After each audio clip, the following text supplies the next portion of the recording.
కానీ గవర్నమెంట్ ఈరోజు ఈ మొత్తం రియల్ ఎస్టేట్‌ని ఒక బిజినెస్ లాగా చూసినప్పుడు డెఫినిట్‌గా ప్రైసెస్ పెరుగుతాయి. దాంతో పాటు ధరలు పెరుగుతాయి. దాంతో పాటు రెంటల్స్ పెరుగుతాయి. మైగ్రేషన్ అనేది స్లోగా తగ్గిపోతది. ఇదంతా మళ్ళీ మిడిల్ క్లాసోళ్ళేంటి నగరం మాది కాదని దూరం వెళ్ళిపోతారు. సో, ఇప్పుడేంది రిచ్ క్లాసోళ్ళు మాత్రమే సిటీలో ఉండేటట్టు, మిడిల్ ఇంకోటన్న గారు, క్లాసోళ్ళు రిచ్ క్లాస్ సబర్బన్స్‌కి వాళ్ళు అంటే వెళ్ళేటట్టు ఎవరు? కాదు కదా! రిచ్ క్లాసోళ్ళు సిటీలో ఉండాలి. అవును. మిడిల్ క్లాసోళ్ళు సబర్బన్స్ ఉండాలి. పేదోళ్ళు మొత్తము మొత్తానికి సిటీ ఔట్‌స్కట్స్‌లో ట్రిపుల్ ఆర్ అవతల ఉండాలని ట్రిపుల్ ఆర్ అవతల ఉండేటట్టు పరిస్థితి ఇప్పుడు డిసైడ్ అనేది చేస్తున్నట్టు క్రియేట్ అయింది. నాకు డౌట్ ఏంటంటే, ఇప్పుడు ఇన్ని రేట్లు పెట్టిన తర్వాత ఎవరు వస్తారన్న గారు? వేరే రాష్ట్రాల నుంచి వచ్చి కొనుక్కుంటున్నారు ఇక్కడ. అవును. అంటే ఈ నగరం మనది కూడా కాకుండా పోతుంది. ఇక్కడ ఉండే వాళ్ళకు కూడా అంత సీన్ లేదు, ఇంకా కొనుక్కునే సీన్ లేదు డెఫినెట్‌గా కదా. అవును. పక్క రాష్ట్రాల వాళ్ళు వచ్చి కొనుక్కునే పరిస్థితి. అవును. సో, ఈ పరిస్థితికి గవర్నమెంట్ అనేది కంపల్సరీ ఒక రెగ్యులేటరీ అనేది చేయాలండి. రెగ్యులేషన్ అనేది హౌసింగ్ సెగ్మెంట్‌లో చేయాలి. ఇప్పుడు వేరే కంట్రీస్‌లో చూస్తే అఫోర్డబుల్ సెగ్మెంట్‌లో గవర్నమెంట్ రెంటల్ హౌసింగ్ కూడా ఇస్తది. అంటే ఎవరైతే ఇల్లులు కొనలేని వాళ్ళకి గవర్నమెంట్ అఫోర్డబుల్ హౌసింగ్ కట్టి వాళ్ళు రెంట్‌కి ఇస్తారు తక్కువ రెంటల్స్‌లో. సింగపూర్‌లో చూడొచ్చు, యూకేలో చూడొచ్చు, డెవలప్డ్ నేషన్స్‌లో ఆ పరిస్థితి ఉంది. కానీ మన దగ్గర మాత్రం అట్లాంటిది లేదు. ఏదో కొద్దిగా అప్పట్లో హౌసింగ్ బోర్డ్ కాలనీ అని పెట్టి లేదంటే డబుల్ బెడ్‌రూమ్ బట్టి కొన్ని అవి కూడా పబ్లిసిటీ కోసం చేసినవి ఎక్కువ ఉన్నాయి తప్పితే రియల్ గా ప్రజలకి పేదోళ్ళకి ఈ రోజు ఇల్లు ఇవ్వాలి అనేది గవర్నమెంట్ చూడట్లేదు. లేదు. కోటి క్వాలిటీ హౌసింగ్ ఆల్సో ఇంపార్టెంట్. ఇప్పుడు ఇన్ని రోజులు ఒక కంట్రీ మనం పేద కంట్రీ ఉండేది. పేద కంట్రీ నుంచి ఇప్పుడు కొంచెము డెవలపింగ్ కంట్రీకి వస్తున్నప్పుడు మనం క్వాలిటీ హౌసింగ్ ఇవ్వడం కూడా గవర్నమెంట్ రెస్పాన్సిబిలిటీ. అంటే ఫెసిలిటీస్ కానీ ఇల్లు కానీ క్వాలిటీ హౌసింగ్ కూడా గవర్నమెంట్.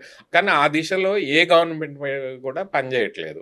మన Telangana government also not an exception. నాలా దగ్గర ఇక్కడ మన జూబ్లీహిల్స్ డౌన్ లో నాలా దగ్గర ఒక అపార్ట్మెంట్ లో మొన్న అడిగితే 70,000 చెప్పారు రెంట్.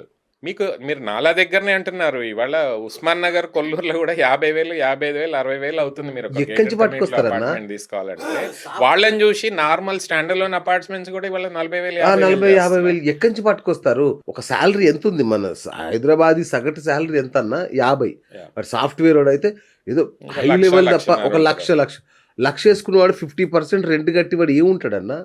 డెఫినెట్ గా ఇబ్బందికరమైన వాతావరణమే ఉంది. ఇవాళ రెంటల్స్ చాలా పెరిగినాయి. లాస్ట్ 5 years లో పోలిస్తే రెంటల్స్ 30-40% అనేవి సిటీలో పెరిగినాయి విత్ ఇన్ ద సిటీ. ఇప్పుడు ఎవరైనా వర్క్ చేసే వాళ్ళు ఏమనుకుంటారు? సిటీలోనే ఉండాలి, వర్క్ ప్లేస్ కి దగ్గర ఉండాలి, నాకు ఎక్కువ టైం వేస్ట్ కావద్దు అనుకుంటారు. ఆ స్ట్రెస్ లో వీళ్ళు రెంటల్స్ ఎక్కువ పెట్టుకుంటున్నారు. దాంతో ఫైనాన్షియల్ స్ట్రెస్ అనేది పెరుగుతుంది అందరికి. మళ్ళీ జాబ్లన్నీ బుడగలే, ఎప్పుడు ఎగిరిపోతే జాబ్ కూడా అంతే. మళ్ళీ దీంతో పాటు బ్యాంక్స్ లోన్స్ అవి కూడా ఎక్కువైపోయినాయి. రిజిస్ట్రేషన్ ఛార్జెస్ కూడా బాగా ఎక్కువైపోయినాయి. దీని మీద డెఫినెట్ గా గవర్నమెంట్ ఒక రివ్యూ చేయాల్సిందే, ఒక పాలసీ తీసుకురావాల్సిందే. అఫోర్డబుల్ సెగ్మెంట్ రెంటల్స్ హౌసింగ్ కూడా గవర్నమెంట్ ప్రొవైడ్ చేయాల్సిందే. గవర్నమెంట్ బాధ్యత అది. అట్లాగే ఈ ప్రైసెస్ కూడా పెరగకుండా చూసుకోవాల్సిన బాధ్యత కూడా ల్యాండ్ ప్రైసెస్ కానీ, హౌస్ ప్రైసెస్ కానీ, ప్లాట్స్ ప్రైసెస్ కానీ మాటోరియం ఎంతో కొంత ఉండాలి కదన్న. రిస్ట్రిక్షన్స్ అనేవి ఉండాలి కదా, ఇంతవరకు వెళ్ళాలి, ఇంతవరకు వెళ్ళొచ్చు అనేది ఉండాలి. కానీ హైదరాబాద్ లో చూస్తే మీకు 80% middle class, lower middle class, కొద్దిగా అప్పర్ క్లాసే ఉన్నారు. ఒక రిచ్ క్లాస్ అనేది ఇప్పుడు ఎవరైతే ఈ కోకాపేట కానీ, గండిపేట కానీ రిచ్ వాళ్ళే కొనుక్కోవాల్సిన పరిస్థితి అనేది ఏర్పాటైంది. మిడిల్ క్లాస్ మీరు అన్న అప్పర్ మిడిల్ క్లాస్ వాళ్ళు రెంట్ కూడా రాలేని పరిస్థితి. ఇప్పుడు మీరు చెప్పిన ఏరియాలో రెంట్ కూడా రాలేని పరిస్థితి. మీరు అక్కడే కాదు, ఓఆర్ఆర్ దగ్గర ఏ ప్లాట్స్ చూసినా 50,000, 60,000, 70,000 గజం అయిపోయింది.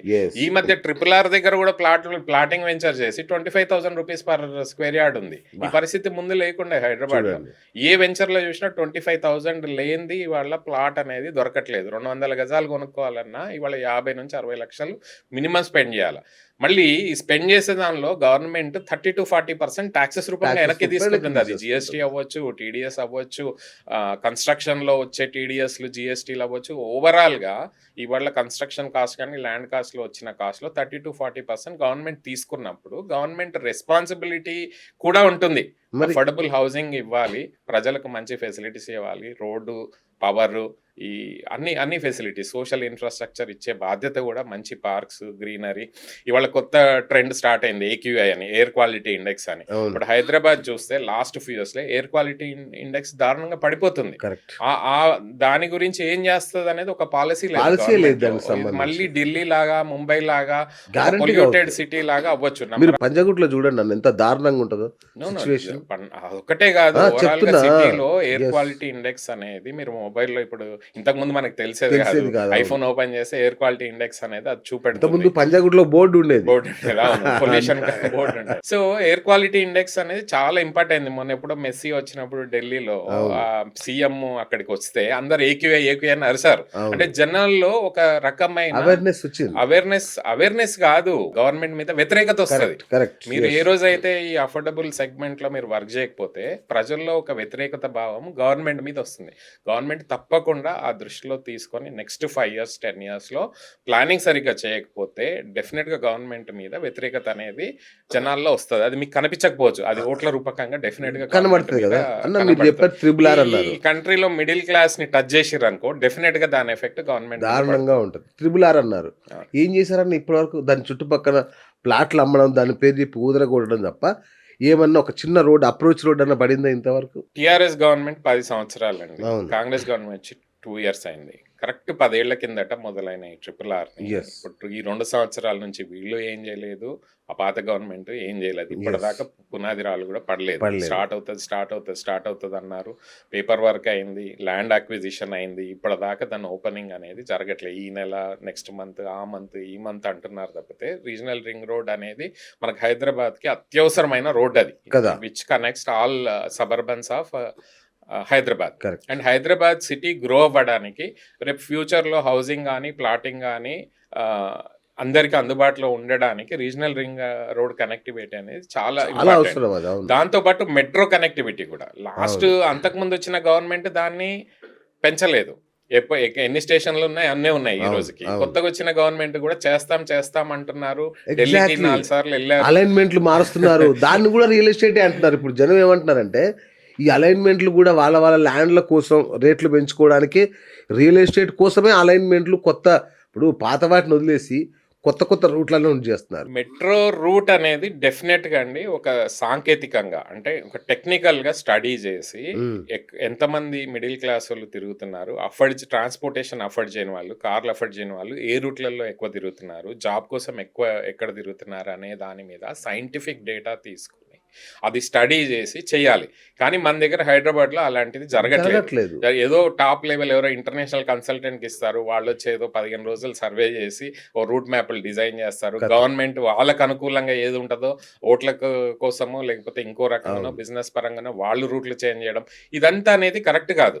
ప్రజలు మారారు, ప్రజల్లో ఎడ్యుకేషన్ పెరిగింది. ఇవాళ సోషల్ మీడియా ప్రభావం అవ్వచ్చు, టీవీ ప్రభావం అవ్వచ్చు, జనాల్లో అవేర్నెస్ బాగా పెరిగింది. మీరు ప్రజల అవసరాల కోసం పనిచేయకపోతే డెఫినెట్గా ఫ్యూచర్లో గవర్నమెంట్ మీద వ్యతిరేకత అనేది ముందుకొస్తుంది.